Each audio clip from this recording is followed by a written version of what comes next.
কুমিল্লায় জুলাই গণহত্যাকারীদের বিচারের দাবিতে ছাত্র শিবিরে বিক্ষোভ মিছিল ও সমাবেশ। কুমিল্লা প্রতিনিধি সাইদুর রহমানের পাঠানো রিপোর্ট।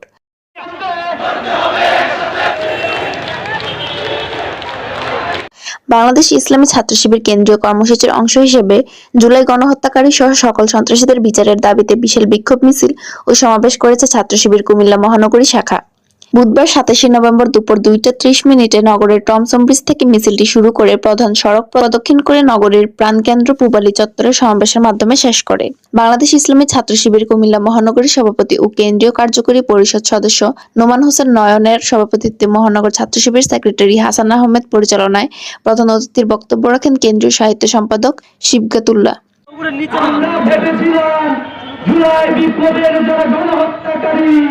তাদের প্রত্যেকে তাদের পাপের প্রায়শ্চিত্ত করবে, তাদের প্রত্যেকে বিচারের সম্মুখীন করা হবে।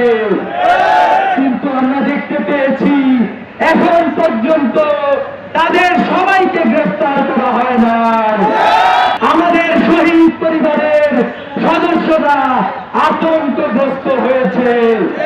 আমাদের আহত বন্ধুত্ব বরণকারী ভাইরা তাদের বিচার পাবেন কিনা সেই ব্যাপারে শঙ্কা প্রকাশ করছেন।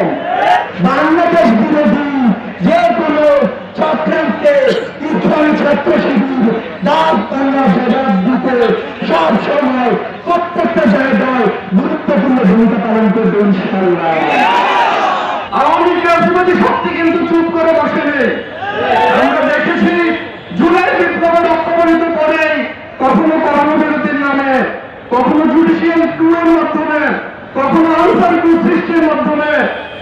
কেন্দ্রীয় আন্তর্জাতিক সম্পাদক মুতাসিম বিল্লাহ শাহিদী, কুমিল্লা বিশ্ববিদ্যালয়ের ছাত্র শিবির সভাপতি হাফেজ ইউসুফ ইসলামের প্রমুখ।